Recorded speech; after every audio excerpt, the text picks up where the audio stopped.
hold me fast, the magic spell you cast. This is love en rose.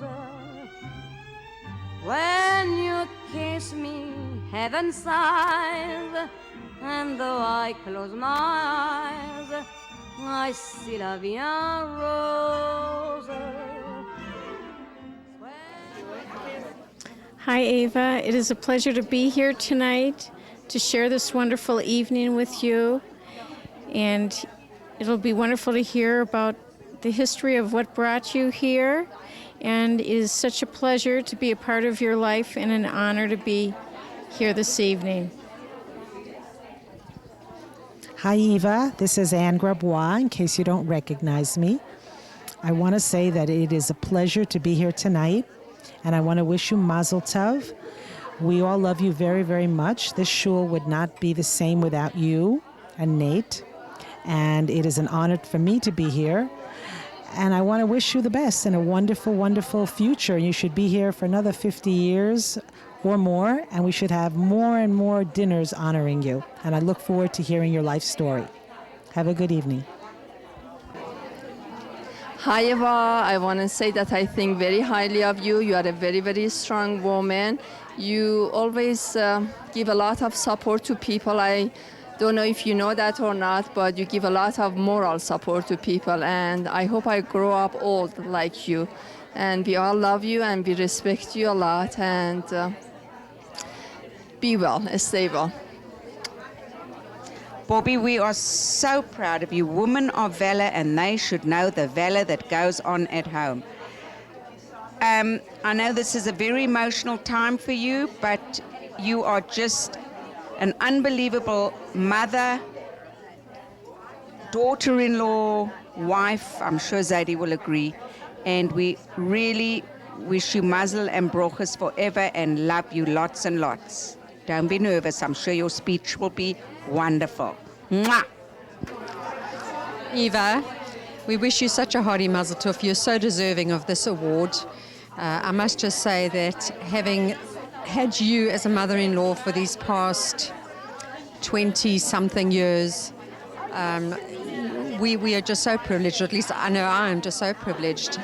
Between you and Nate, you've just been the most amazing human beings, and I'm just so pleased to know that everybody else sees that in you. That they've presented this award to you, which is something you so deserve.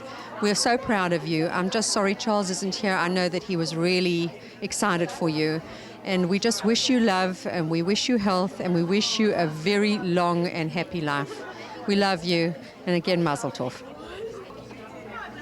Hi, Eva. I'm so happy to be here to celebrate this wonderful moment with you. You're a terrific person to know, and we were lucky to have you in our lives. So mazel tov to you and your family. Judy, Nathan, and Andrew. Bobbie, what can I say to you? You are such a warm, wonderful person with such a strength of character and such, you just radiate goodness. And I will never forget how good you have been to me and to my family and helped make our stay here, our immigration here so much easier. We just want to wish you everything of the best and lots of health and happiness and good years, and just remember that we love you. Thanks. Bobbie, I just want to start by saying how happy I am to be here today to celebrate with you, to celebrate not only you being awarded a Woman of Valor, but to celebrate a life that we're all so proud of, who you are and the influence you've been for all of us. Again, so proud of you. We love you. And Mazel Tov. למנצח מזמור לדוד, ינך אדוני ביום צרה, ישגבך שם אלוהי יעקב. ישלח עזך מקדש אמיתי יסדך. יזכר כל מכסך ואילסך ידש נסלה. ייתן לך חביבך וכל עצתך ימלא. נרנו נביא ישועתך ובשם אלוהינו ננגל. ימלא אדוני כל משעתך. עתה ידעתי כי הרשיע אדוני משיחה יענה למשמקדשי בדבר שישה ימיני. אלה ברכה ולבסוסים ואנחנו רשיעים אדוני אלוהינו נזכר. הם הקרוב ונפלו ואנחנו קמנו ונסיידד. אדוני הרשיע מאחי אני נביאים קרינה. Everybody, I know we're all really excited to hear what Eva has to say finally, but I guess everybody knows this is the grand finale of a year's worth of monthly events we had. We had a fantastic sushi dinner with the chef, and Chaya Levertov cajoled me into eating raw fish for the first time in my life, and it was good. And the chef wants to come back next year and teach us how to prepare pasta. We had a wonderful book discussion group. We learned about scrapbooking. We had a psychologist discuss family communication. We had a woman from Crown Heights come and talk to us about the mikvah. And I hope more of you will join us, because if you weren't there, you really missed something special. We have a great time and very, very interesting speakers and activities. So watch your emails and your mails and try to squeeze it into your schedule next year. We are now in the period of the Omer, the time between Pesach and Shavuos. Shavuos is the day that we received the Torah at Mount Sinai. There are two fundamental points regarding the giving of the Torah, which relate particularly to women, to the Jewish woman. Firstly, when God told Moses to give instructions to the Jews relating to receiving of the Torah, he said, "Speak to the Jewish women first, and then to the rest of Israel." Secondly, the Medrash relates that God refused to give the Torah, which is more precious than all, without the Jews providing a guarantor that the Torah will be kept and not forgotten, God forbid. The Jews offered several suggestions, including Abraham, Isaac, and Jacob. But God only agreed to give the Torah when the Jews said that our children will be the guarantors, that the Torah will be kept and not forgotten. The responsibility and privilege of raising children in general, according to the ways of our Torah, is primarily the woman's. As we prepare for this awesome moment of the reenactment of the giving of the Torah, we, the Jewish women, must stop and think about the divine responsibility given to us to ensure the continuation of the Jewish people. Each of us can influence other Jewish women, who in turn will influence and educate their husbands, children, and friends to increase in the study of Torah and observance of mitzvahs. Just like the Jewish women throughout history, we are the ones who are educating and supporting the guarantors of the Torah. May we all merit to fulfill this awesome obligation with joy and witness the coming of Mashiach. May it be speedily in our days. Amen. Okay. When it came time to choose an honoree for our end-of-year dinner, it was not difficult to decide who it should be. Bobbie Eva, as she's affectionately known, is truly the Bobbie of our shul. She's always there to welcome everyone with a smile and a listening ear, and of course dispense some good advice. For most of us who do not have our extended families here in town, we are so fortunate to have a Bobbie close by. Her Shabbos table is always graced with many lucky guests, most of whom she and Nati have invited, and then a couple of people who her husband so graciously brings home from shul after services. When hearing about any upcoming program or event at the shul, Bobbie is always the first one to ask, "What can I do?" Each Friday, Bobbie comes to the shul to make her famous egg salad for the Kiddush on Shabbos. That is, after making sure that she knows just how many Jewish patients there are at the hospital, so she can take them challah and grape juice for Shabbos. And there is so much more to add, but I know you all want to hear Bobbie. Bobbie, you are truly an Eishes Chayil. Please come up so I can present you with it all. My head won't fit on Shabbos because my head is Thank you.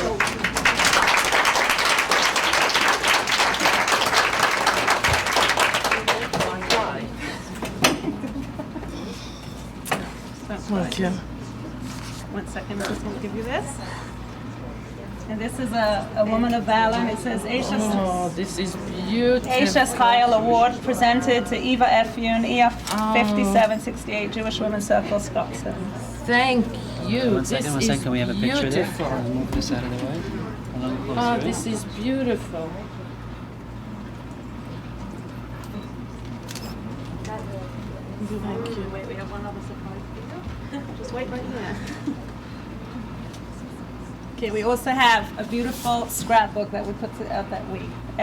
Most people have added their thoughts and comments, and for those who didn't manage to send in, we left some blank pages at the back. You can autograph it later, and thank you to the girls for putting this together, primarily, I think but all of you for all your hard work. Thank you, and that's for you. See the picture? Thank you, girls. Actually, you're bringing me to tears before I even start speaking. This is far too much and really undeserving. I thank you, really. I'll look at it shortly. Thank you very much.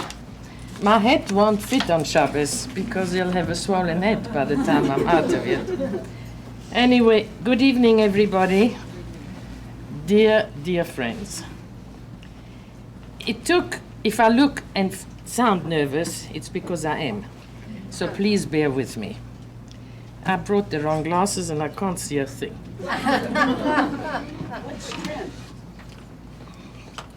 I hope I brought the other. Yes, I did. I did. That's more like it. That's it.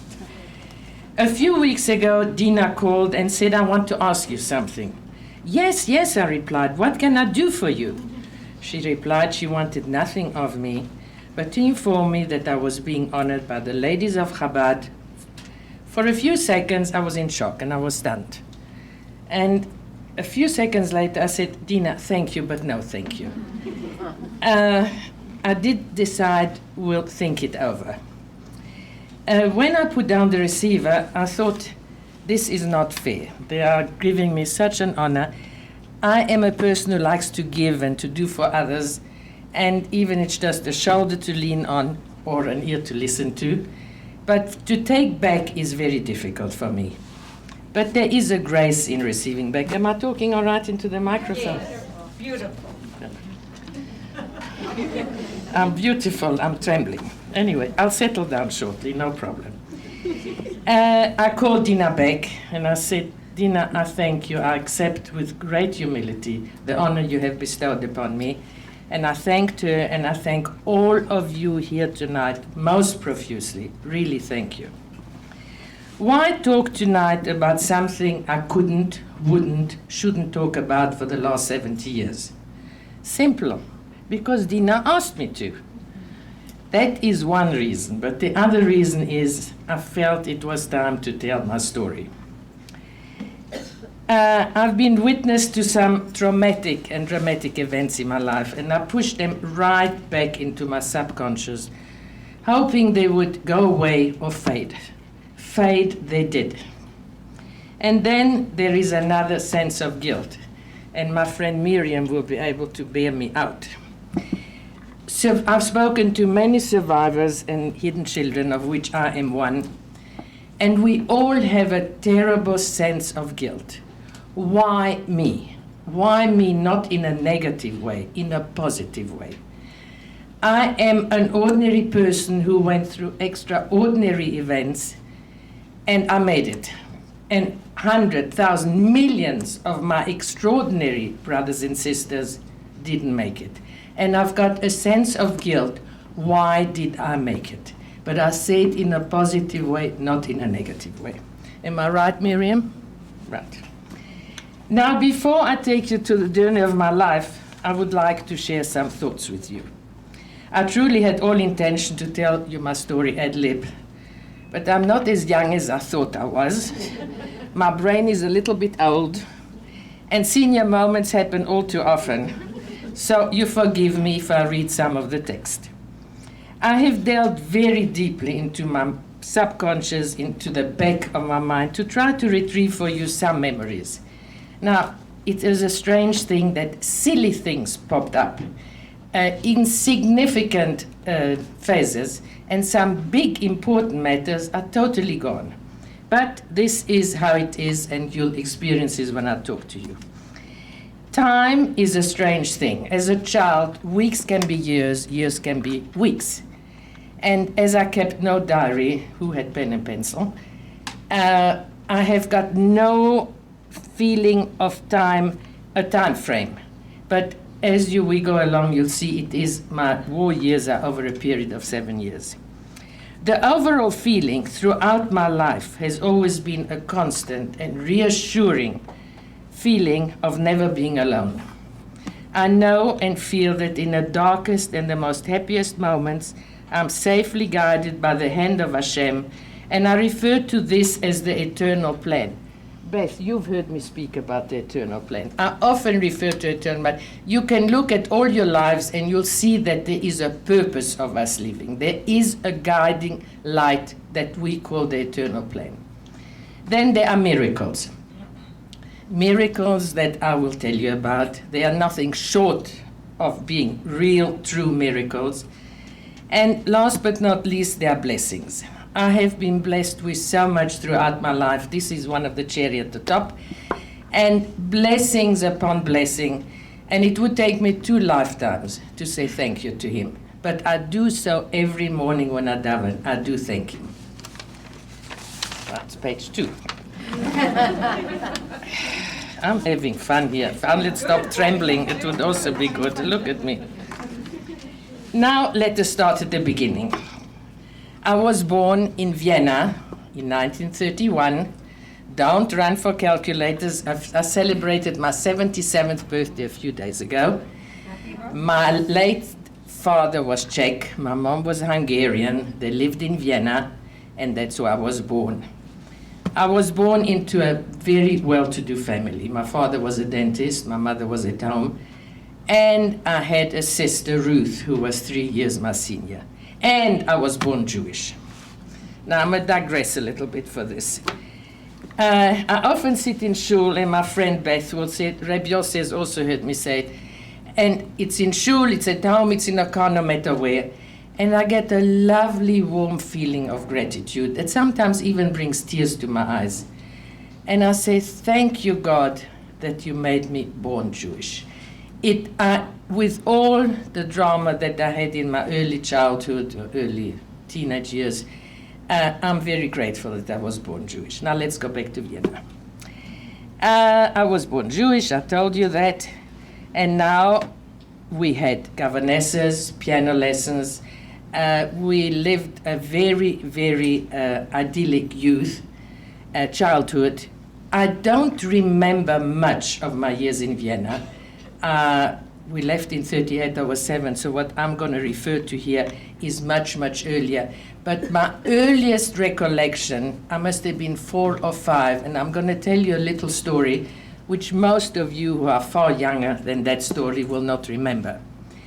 There was an event, farmers, no, but I think it wasn't a farmer, he was a peasant's wife, gave birth to quintuplets, to 5 baby girls. That was in Canada. And it made worldwide news. There were no fertility drugs those days. That was in the 1930s. And the babies made headline news, and my uncle, my mother's brother, Tzvi, who Hilton is named after, brought me a little basket with 5 little celluloid dolls. They were my quintuplets. And I loved those dolls. It was the highlight of my life. And I was about 4 or 5. That is my earlier recollection of my life. Now, it is a strange thing that when you think of little things to my mind, and when you don't recall going to a nursery school, I don't recall going to a kindergarten, I don't remember ever a recollection of a formal education, and it makes sense because I speak German fluently and hate every minute of it, but I can neither read nor write German. So obviously I must have had some education in Vienna prior to leaving. Ruth and I didn't quite understand. Am I not speaking right? Yeah, that's good. It's okay. Ruth and I didn't quite understand the clouds that were rising on our horizon, but we knew that something was amiss. You know, when I was young, children were seen but never heard, and nobody discussed anything that was adult. But we sensed that something was wrong. My parents made plans to leave Vienna, and prior to our departure, I'm going to put a little insert here, which is very interesting. They had packers come in to load 2 containers. One was from our apartment, with works of art, with all sorts of beautiful things. And the other one was my husband, my father's surgery. Now, while they were packing up these containers, we had a man from the government that was supervising it, and my parents bribed him, and the dental surgery had a lot, hundreds of gold coins fitted in. The man from the custom turned the head, and we pumped in a lot of gold coins into that equipment.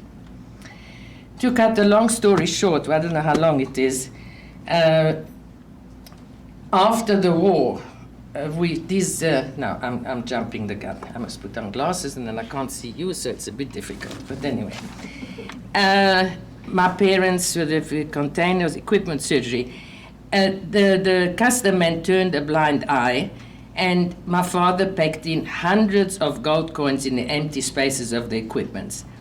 These containers were shipped to Trieste, which was an Austrian port, and we were hoping once we would leave Austria that these containers would follow us. Unfortunately, this never happened, but let me do it one step at a time.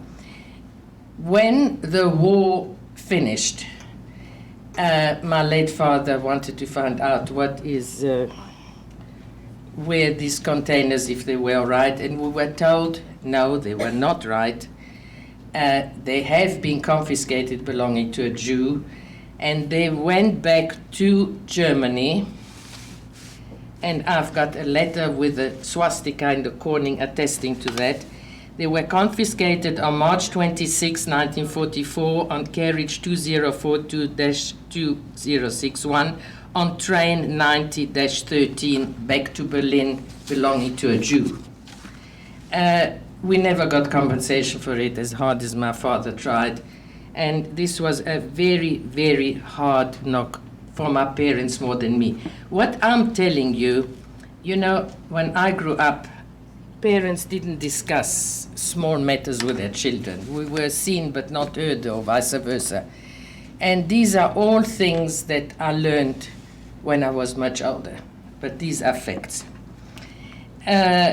We were told, I've got the letter in my hand, that the goods that were confiscated went on train so-and-so, number so-and-so, to Berlin. We tried to trace these things, it never happened. Just wonder that gold coins were filled in his equipment. They filled gold coins in the dental equipment. And I just wonder, whoever has the dental equipment, did they ever find out that this was filled with gold coins? I'll never know, because we never recovered them. Being Jewish in 1930 in Europe wasn't very popular, to say the least. It was really time for us to leave. That was 1938, and for the next 7 years, our lives became a total nightmare. The overall memory of these years were running, hiding, being chased, hungry, and always darkness. You see, we moved mostly at night under cover of night, and there's one word that still sends chill down my spine, and that word is schnell, schnell. Quick, quick.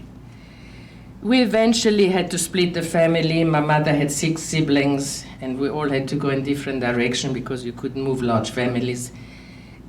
My mother lost all her family besides one brother and one sister. My father had one sister who, I don't know if my children knew her, Erna. She lives in Providence. Yes. Did you?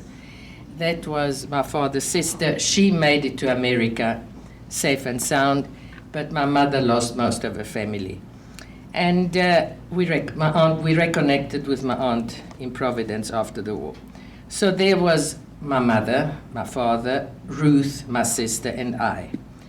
And we were trying to get out of Austria, which wasn't easy. They didn't allow you exit permits. But whether it was through bribes or whatever the case might be, we eventually landed in Italy. Now, you will find, as I tell you my story, stupid things stuck to my mind, and big things I cannot remember. How did we get to Italy? We were trying to enter France illegally. We wanted to go where a boat was leaving from, and that was in Nice or by the Mediterranean in Italy. But we had Austria's got no shoreline, it's got no sea, it's inland. So we had to work our way to either Italy or France, who had the coastline. And we tried to do this, and we landed up in Italy on a shoreline, very close to the French border. And I remember I was 7 years old, and I remember a boat taking us out to sea. It was a rowboat with oars. And after all these years, I remember the sound of those oars hitting the Mediterranean. It's an amazing thing. Stupid things like this stuck to my mind. And that boat was taking us out to sea, waiting from a signal from the French side that we could come in. That signal never came. That trip was aborted. We came back to Italy. On the Italian side, it was the water. The boat was taking water. It was horrible. I still feel it. Well, what is the next way to get out of Italy, to get into France? Because France had Marseille, Toulon. These were all ports where we were hoping to get on a boat to escape Europe. We had to get into France. Now, I remember walking through the Alps, not the Swiss Alps, it's the French Alps. It's called the Alpes Maritimes. And that is outside Nice, and we had to walk in the mountains at night. I was carried on somebody's shoulders. I remember it very clearly. It was not my father, but it was my mother, my father, my sister, and I. And we crossed in the mountain way, and we came out on the French side. It was a nursery. I don't think you say nursery in here. It's where you sell plants. It was a nursery. And we came out there, and Ruth and I were giving little pots of flowers to walk out. And thank God we were out of there. But while we were crossing through the Alps, you heard shooting, unbelievable shooting. They knew that the Jews were using that as an escape route, and they were shooting at us. And but as I told you, I arrived safe and sound on this side, and that was fine. The sound of this gunfire will haunt me the rest of my life, and I was 7 years old. These are the things that probably stick to one memory more than important things. Let me see where I am. Loved Erna, told you about that. Yes. Now, we applied prior to leaving Vienna for visas for such exotic places as Java, Burma, countries that accepted Jews in. But those visas never came on time. So we entered France illegally, and no sooner did we arrive in France, my father was arrested. He was sent not to a concentration camp, God forbid. It was called internment camps. They arrested foreigners, not Frenchmen. We were Austrian, even though they had stripped my father from all nationality before you left Austria. And we were citizenless. How do you call this? We were nothing. We had no country, we had no nothing. But they arrested him because he was a foreigner in France. I don't know for how long he was interned, but they did release him. They didn't take mother and small children, so my mother was spared because it was Ruth and me. Eventually, my father was released, and then it was quite nice. You see, France was divided into north and south, and the Italians occupied the southern part of France, and they were very good to us Jews. So it was quite livable. And my father got an apartment. A few years ago, when I was with Nathan in Nice, we looked up that old apartment. It sent chill down my spine. If you want to know the address, it was 84 Boulevard Gambetta. Now you go. And we lived there, and Baruch Hashem, thank God, for about a year it was peaceful. And then the German invaded the whole of France, and all hell broke loose. We were safe nowhere. It was traumatic, isn't a word to say, but the apartment block where we lived, there was a concierge, it's a caretaker, and she had a little cabin in the mountains surrounding this. She very kindly offered to take us to that cabin, where she lived with a daughter who was a cripple. She didn't offer us her cabin. We were in really a cave. It was in the mountain, an opening. We did have mattresses to sleep on. It was my mother, my father, Ruth, and I. And we were grateful that we felt safe. And we lived with her. Time is totally irrelevant. I cannot remember any time factor. What I thought was weeks could have been years. What was years could have been weeks. I can't remember that. But we lived there. I think it was for a short time. But while we were there, we paid that lady in gold coins. My late father didn't work for 7 years, and he survived on gold coins. That's the only thing we could take illegally, of course, out of Austria, and we lived with gold coins. Now, where we were hiding was above Nice, in the mountains. And I'm going to tell you the strangest story going, which is the truth, because whatever I'm telling you here, it's not in books, it's the truth. We lived about a half an hour by bus where we were hiding in that cave. It was a cave, it was in a mountain, it was a large opening, but we slept on the floor. And my Bobbie, my mother's mother, lived in Nice in a secret house, which you'll hear me refer very often to. It's not secret, it's a safe house. There was some safe haven that the Resistance, which was a French underground, had for us Jews. And she lived in one of the safe houses, and she had the gold coins with her that we lived on. So Ruth and myself were sent down to my Bobbie to get a few coins to pay the lady that was hiding us.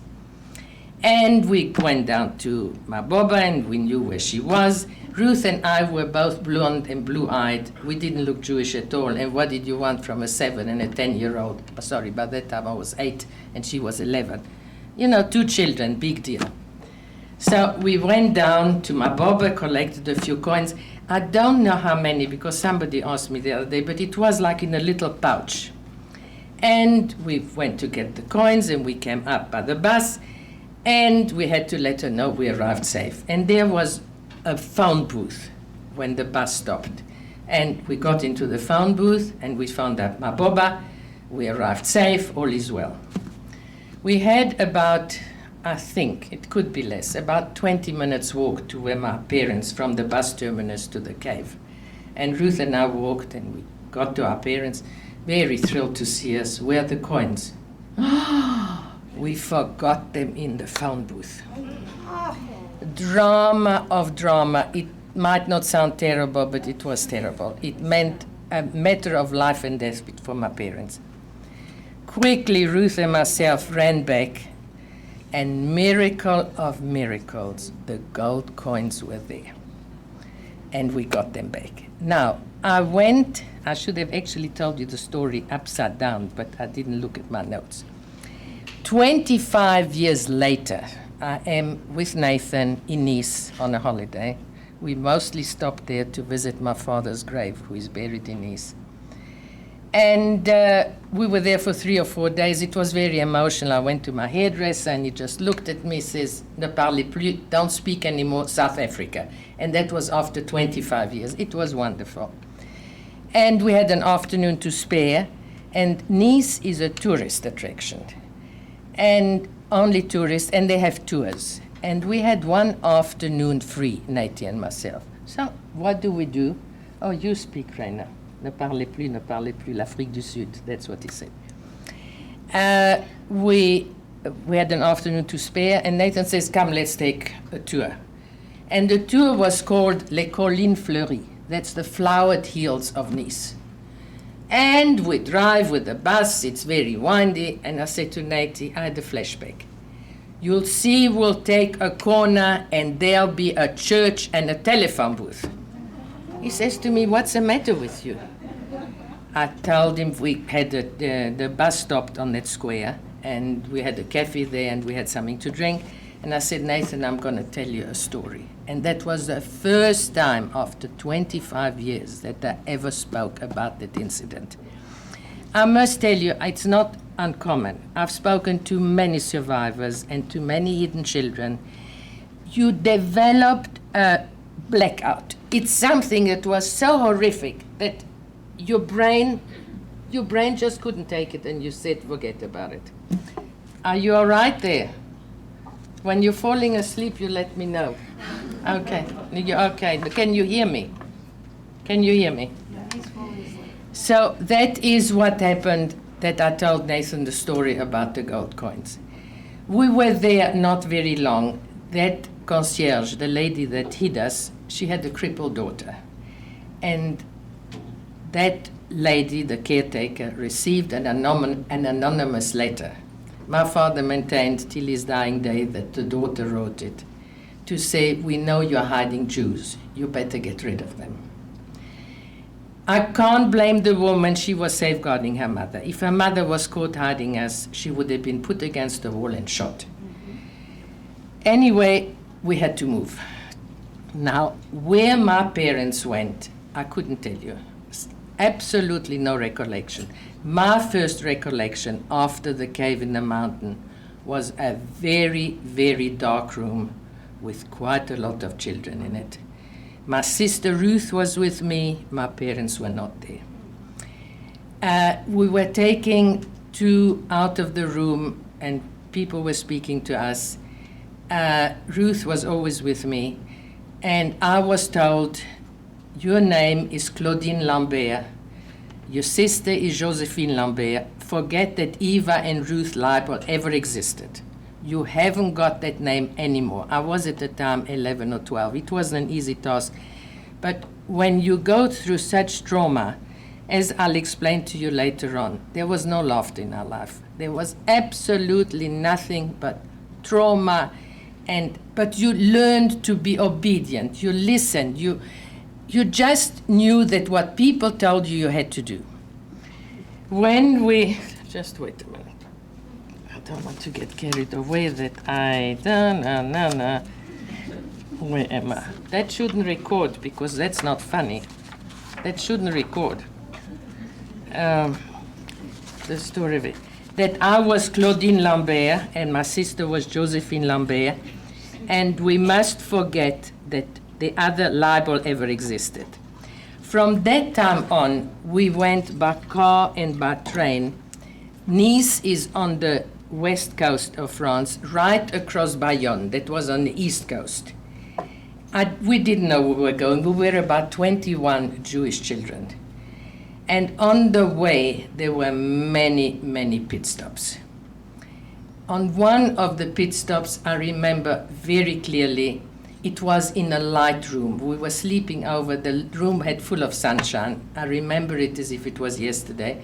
And there was a closet, and in the closet, in the drawer, was a cat that had kittens. And I always loved animals. And I pleaded with somebody there, please may I have a kitten? I want to take a kitten with me. And the sweetest lady came up to me. She says, one day you'll be back here, and I promise you I'll keep a kitten for you, and you'll come and collect it. Innocence of a child, I was happy with that question, but I never got the kitten because I never got back there. But this is how we lived. Can you imagine, as far as I can remember, that is also very true. I never cried, I never complained, I never asked for my mother and father. We were numbed into accepting our situation, and we were told sit, and we sat, and took walk, and you walk. There was no way out. But we were young, and Ruth and I, thank God, they never separated us. And I think we were my sister is 3 years older, and we were together. And that was a big, big factor of keeping us sane, so to speak. Can you imagine what my parents went through? They didn't know where we were, if we are alive, whether we are dead, whether we are here, whether we're there. No email, no phone calls, no letters, no phones. I mean, it must have been traumatic for them more than anything else. They couldn't even find out whether we were alive or not. Now, we were mixed up when we eventually got to the convent. we were mixed up with non-Jewish children. We were taken to church every morning. I've got pictures where I've got my little schoolmates, they've got big crosses on. I don't think we were asked to do that, but the convent was with nuns, and they knew we were Jewish, the kids mixed up.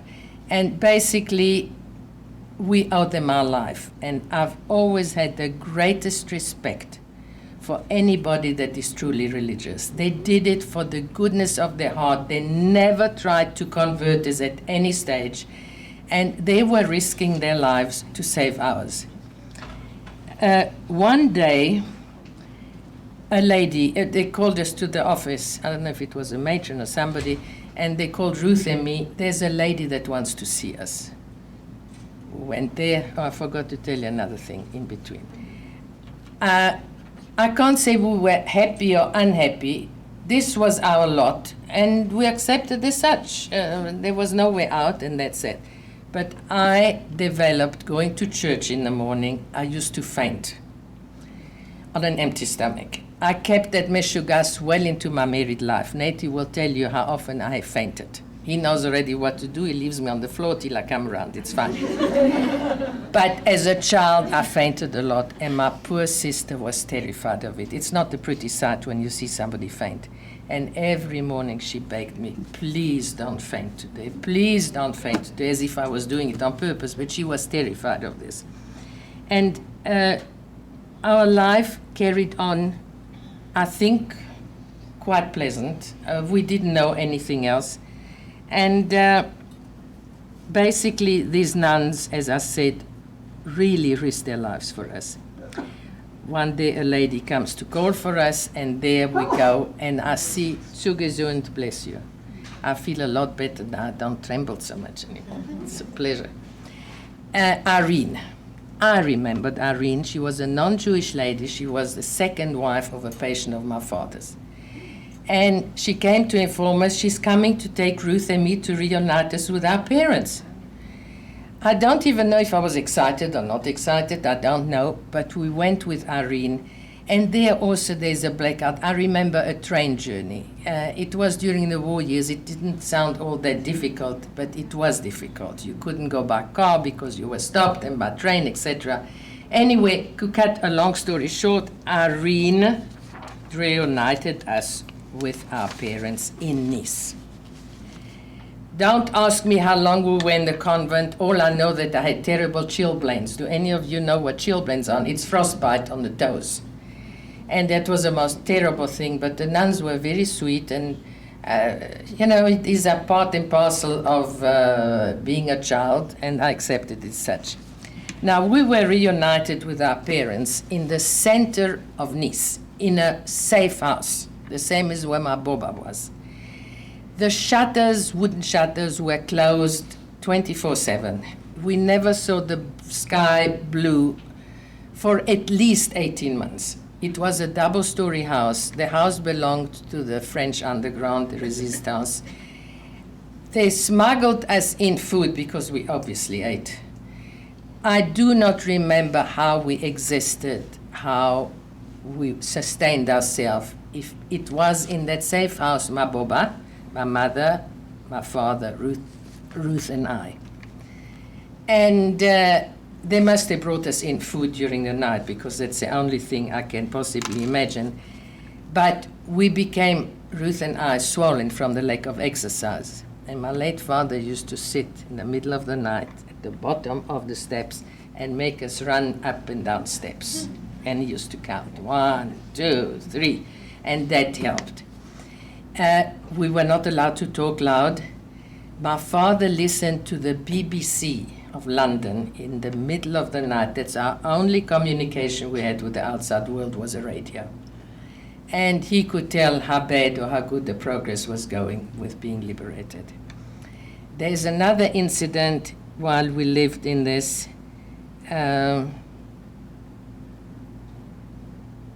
Yes, you see, I forgot to tell you earlier. There was a feeling in my childhood of darkness. We moved mostly under the cover of night. And in that house that was totally closed, it was pitch black. We never saw daylight, never saw the sky. We were locked in there, the four of us. But we were grateful, and that is how we accepted it. Eventually, bombs started flying from the sky. Artillery was coming. Nice is on the coast, the sea, the Mediterranean. We were liberated from the sky and from the sea. The noise was overwhelming. My late father, I'll never forget, he stood there, and I think it's the first time I saw him cry.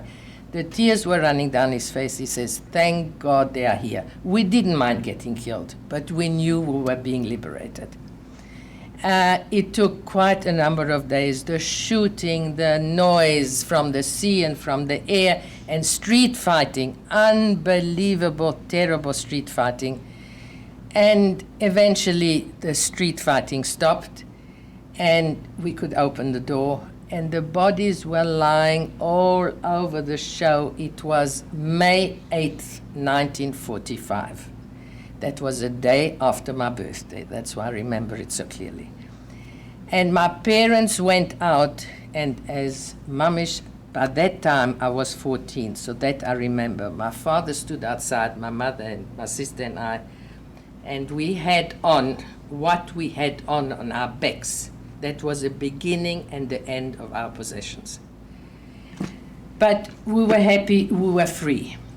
The French government was wonderful. They gave us accommodation in the flat where we lived for all the years until I got married in Rue Verdi. My father went back into practice, and he practiced. It was quite a pleasant life.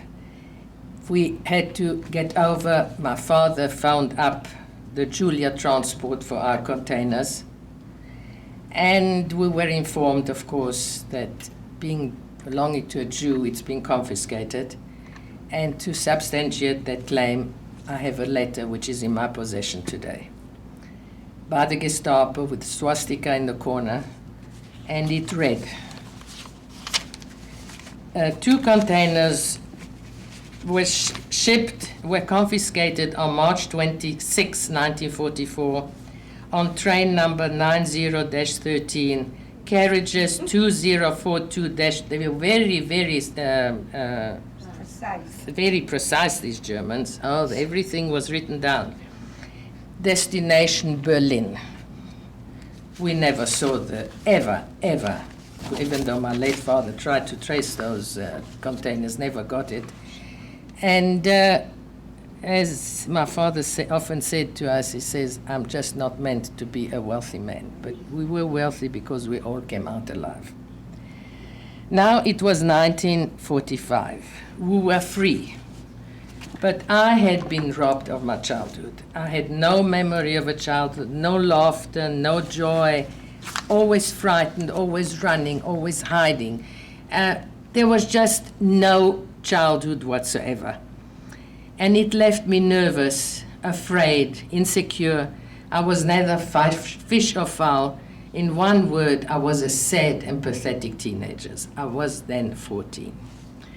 The next 3 years where I received my first formal education were really nice. I had been told that I must obey orders at all times, and I took my teacher's instruction to the nth degree. I wrote my matric. I don't know what matric is here. Who is senior, and passed after 3 years in school.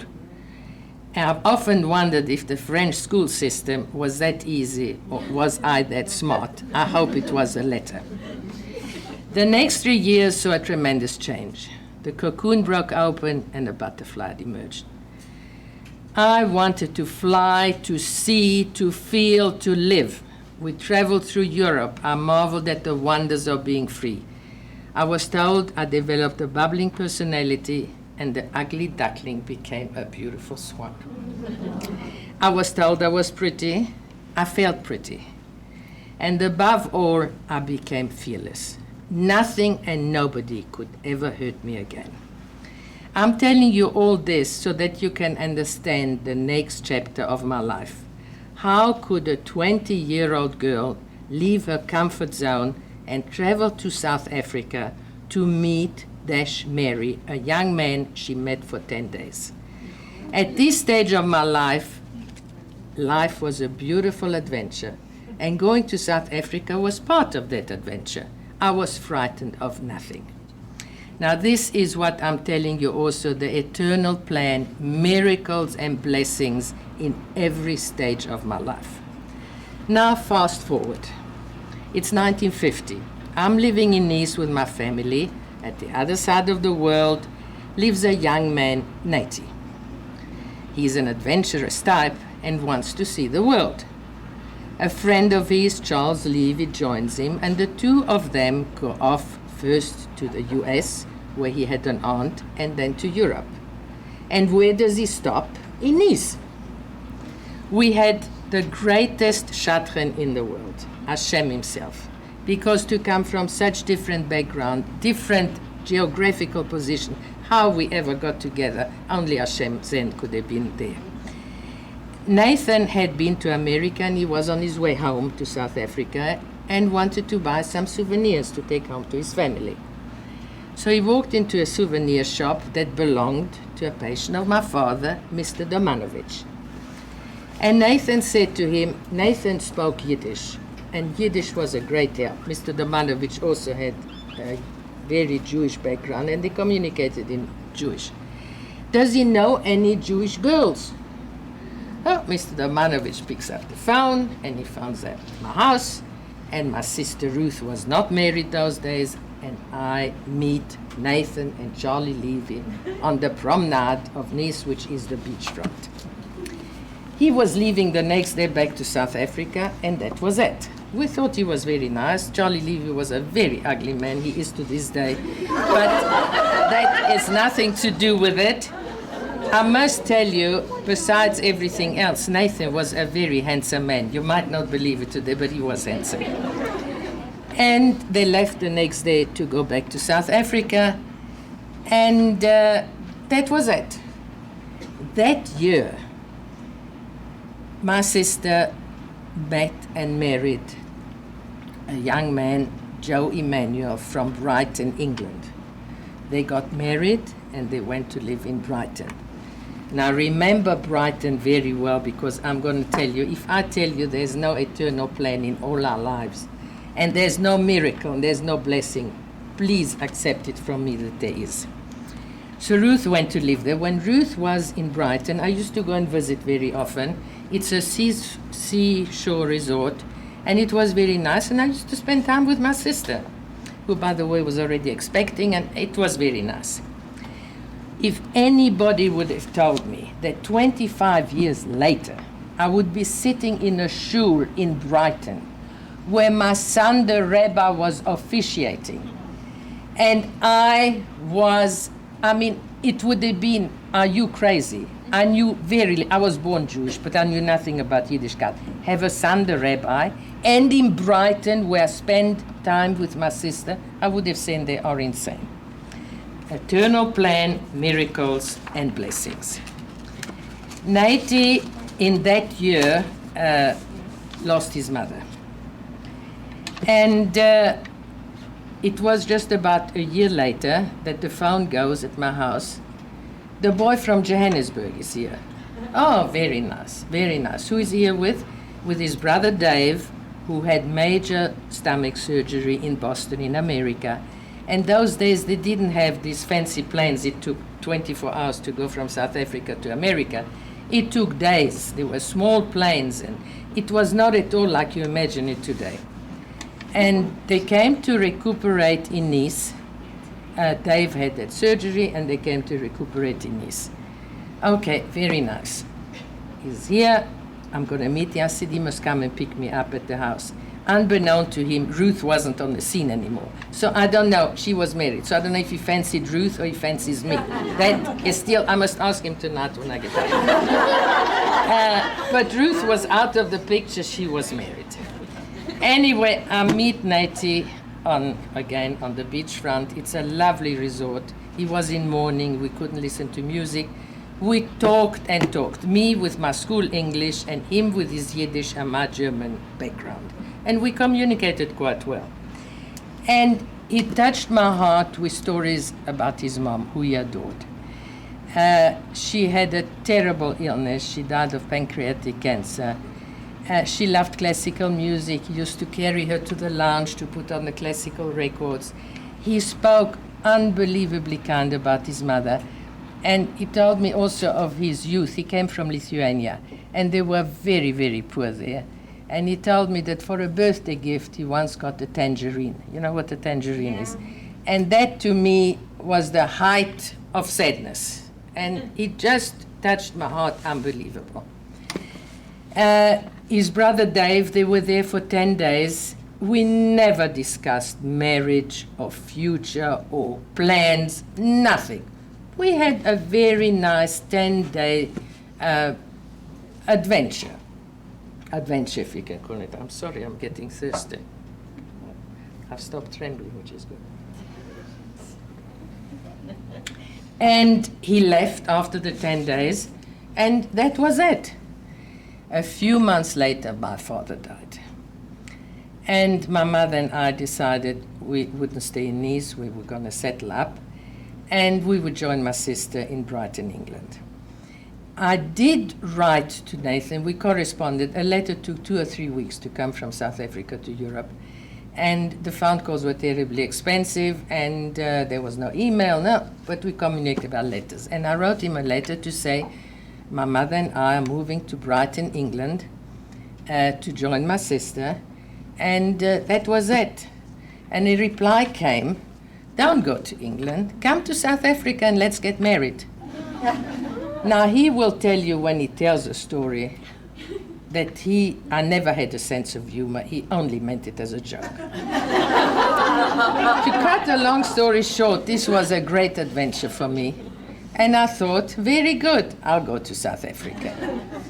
And I did go, just as a sideline. My mother joined me 3 months later, and she also came for a holiday for 3 months, but she stayed 40 years. She also didn't have a sense of humor. I must tell you, I don't know how many of you ever been in South Africa. South Africa is the most wonderful place. The people are nice, the climate is good, the country is beautiful.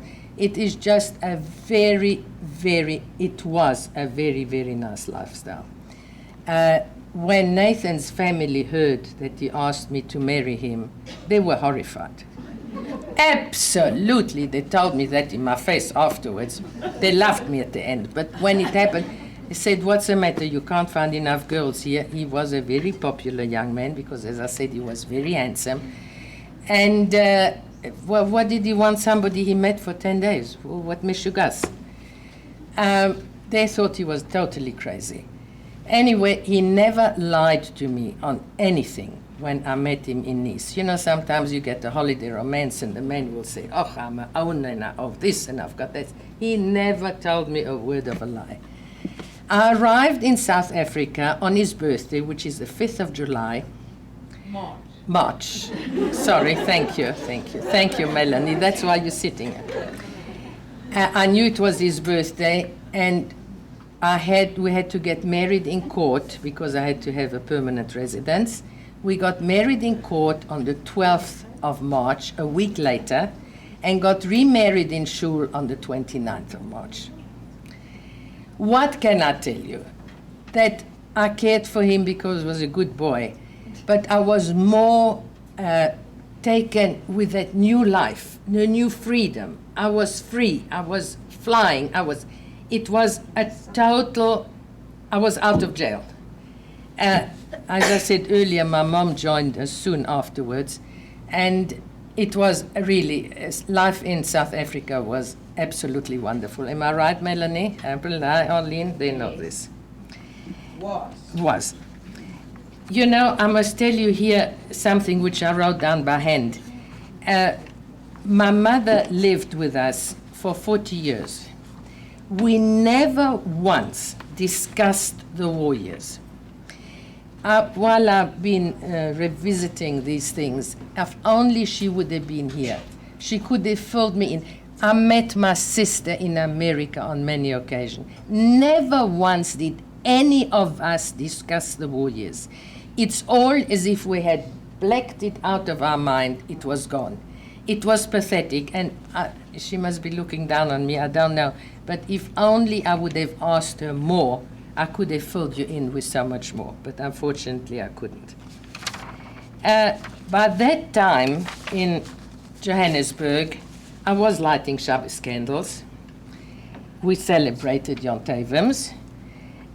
We drove to shul on some Shabbosim. We were, so to speak, a nice South African Jewish family. We were blessed with 3 very special sons, very different in temperament and in looks. And we lived a very peaceful, lovely life. We lived near an old-aged home, a retirement village. And it was in walking distance, but one is a little bit spoiled in South Africa, and we also we used to drive a lot. And our sons, Charles and Hilton, and 2 of their friends, every Friday night went down to the Jewish old-aged home to make up a minyan for the old people. As it probably happens here, there were more ladies than there were men, and they needed a shortage of men. So much so that if you ever go to Johannesburg and visit that home, which is now called Our Parents' Home, there is in the hallway a picture of a young boy of about 13, 14, blowing the shofar. And that is none else than my son, Hilton. He used to go there to make up a minyan. Carry on. On a Friday night, after the service, I used to drive down to pick up the boys and bring them home for Friday night dinner. And one day I arrived there, and I opened the door, and the little voice said, "I'm not getting in the car." I said, "Why?" "Ma, it's Shabbos, and I'm walking home." That was our son Pesach. He was then 9 years old. Needless to say, he got into the car because otherwise he would have been threatened. But it was the beginning of the end of my life, such as I knew it. There were many stories to tell about that episode, but that would take 3 or 4 evenings. But all I can tell you that, again, the eternal plan, miracles and brochas are by the ton. But I'll fast forward. That evening was a beginning to the return of my roots. I cried. I was frustrated. It was hard going. But eventually, like a big jigsaw puzzle, all fell into place, and we became a true observant Jewish family. I ran from shiur to shiur. I had my great 2 rabbis in South Africa, Shalom Ber Grona and Mendel Lipska, who helped me through the maze of my Jewish education. The more I learned, the more I realized how little I knew. It was a complete revelation, but now I knew why did I light candle on Friday night, why did I keep Shabbos, why did I do this, why don't I do that. It was a total education. I was born Jewish, but that was the beginning and the end until such a time. By the way, when we got married, and Nathan, who comes from an observant family, said we must keep a kosher home, I said, "You must be crazy. I don't know how to cook. I don't know. What do I know about keeping a kosher home?" But you see, Hashem was wise. What my husband couldn't achieve, he sent me a little boy that could achieve it. Pesach left home to go to Kfar Chabad in Israel at a very early age. He was 16. There are plenty of incidents, but it's far too involved. He went to Israel. Hilton qualified and went to see the world, traveled to Israel and on to America, and fell in love with LA and decided to stay. A few years later, Hilton met Melanie on a blind date. And they came to get married in South Africa, and they went back to live in the States. Charles had met Arlene, and they married in South Africa, and they joined Arlene's family in Atlanta. Now, that left Natty and myself in an empty nest syndrome. We visited our children on a yearly basis, and on one of these trips, Natty complained about violent backaches. We arrived back in Johannesburg on a wheelchair. At the airport, straight into hospital. He had major surgery, and the prognosis was he will never walk again. Miracles, blessing, eternal plan, call it whatever you want, but it was a miracle.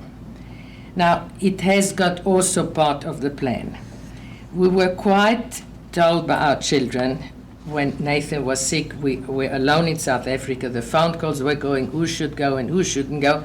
Even the surgeon, he had me waiting in the waiting room, and he called me. He says, I've got on the phone your daughter-in-law from America, and she says, how dare he let me wait to give me results of some operation that Nathan had. Do you remember it? Anyway, so they said we must move nearer a child, which I understood. Hilton even called us selfish by remaining in South Africa. And I heard what they were saying. We're not getting younger. We're far away from a child. And they all said, don't come when you are alone. Come while you're still both together and start a new life. Well, we decided to do that, and then to make it more attractive, Hilton and Melanie built a house in Scottsdale, and they offered to build on a little cottage for us. So we settled all our affairs in South Africa and got ready for our new life in the Golden Medina. Prior to our departure, I fell, so what's new? And I broke a kneecap, and I was in a brace from my thigh to my ankle. You'll see why I'll tell you all this. I had to delay our departure because I was all wired up. It was terrible. But eventually we got going. And I put you in that picture. See me arrive in Scottsdale on July 6, in the greatest heat, in a wheelchair with a brace from the foot up to here. And as they pushed me out of the terminal, like a sauna, that was my first impression of Scottsdale. And I hate summer. So this was my first impression of Scottsdale, of America. The first Shabbos, Nathan and I walked to shul. Now let me stress, South Africa has got enormous big shul, double stories, beautiful attendance. And we walk to shul, and we walk into a small store. Sorry, Dina, are you listening? And half the store, which was somewhere here, was full of toys for the children. There were hardly any people in shul. And I turned to Nathan and I said, Nathan, what have we done? Fast forward, the shul has Kainan Hara grown beyond belief. The first time we went back to Brighton to visit our children in Pesach every year, we couldn't wait to come back to Chabad of Scottsdale. We missed it so much. We have made some unbelievable friends. And even if I say so myself, our shul has the warmest congregants we could wish for. We are like a very blessed family and truly care for one another.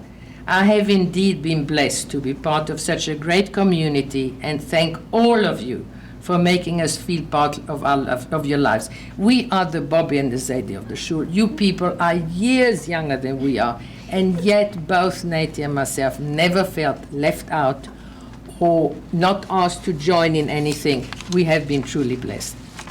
The eternal plan and the miracles and the blessing continue, and may they do so until the arrival of Mashiach.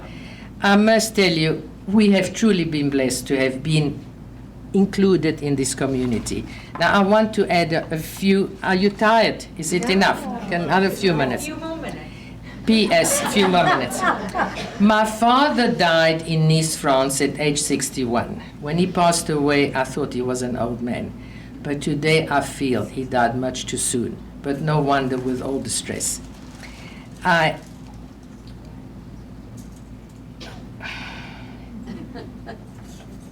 that is from my mother.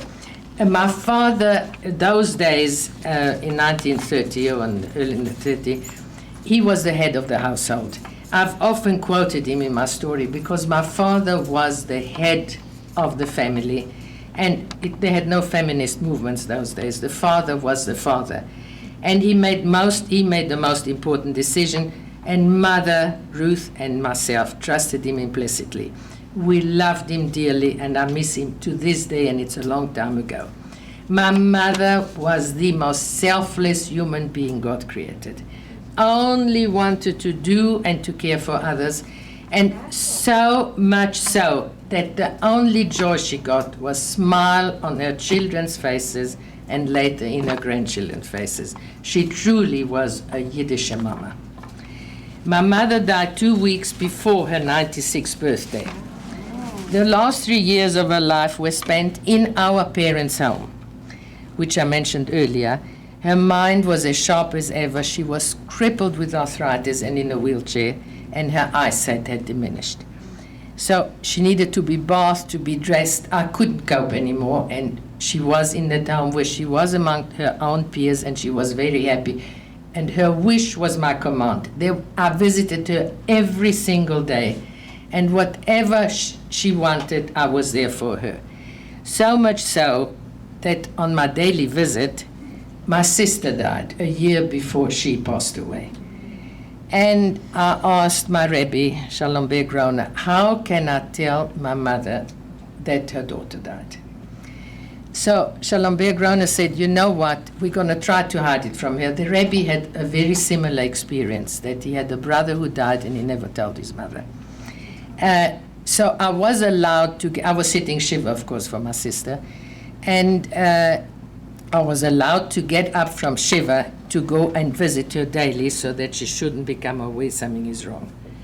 And on one of my visits, 2 or 3 days into Shiva, that's how smart she was. I hugged her and she felt me. She says, what's the matter with you? Can't you change clothes for a whole week? When you sit Shiva, you remain in the same outfit. You have a cut and a blouse. And she realized, I have a feeling, may she rest in peace and may she be with my sister now, that she played along with me because I kidded her for a year. I kept letters from my sister, and every now and then I used to come down. Oh, there was a letter from Ruth. The post used to come to our house. And I used to read and make up stories. The kids are fine and this and that. She was quite happy with it. I kept a birthday card. And I, showed it as a birthday card from Ruth. Once or twice she says, I want to phone up Ruth. And I was not bright but quick. I said, Ma, she just moved and she's got a new telephone number and I can't remember. Tomorrow I'll bring it to you. But I had a feeling she was so sharp that she went along with my little game. But obviously when she met my mother died exactly a year and a week after my sister. So she died on my sister's funeral. And what a selfless woman she was. She died 2 days before Rosh Hashanah. Her funeral was Erev Rosh Hashanah. We had the Levaya. I came home. We had bagels and eggs. I sat Shiva for 2 hours because her Yontif does away with Shiva. I just felt, she said, why must poor Eva sit all by herself, Shiva? We'll make it short for her. So even in her leaving, she was an absolute selfless individual. My sister Ruth passed away a year before my mother after a terrible, terrible sickness, a battle with cancer. And that was it, just sitting Shiva. My Aunt Erna, who I adored, she was my late father's sister, we reconnected after the war. We visited her on many occasions. She was like a mother to us. She was married but had no children, and Ruth and I were her beloved nieces. There was one living cousin left in Canada. He was also very ill, but we visited him before he died. He died about 3 years ago. That leaves me, from my generation, the only living link of the Leibel Nash family. I hope and pray that you will look into your lives and find your eternal plan, plenty of miracles and blessings from above. Once again, thank you, and may God bless you all.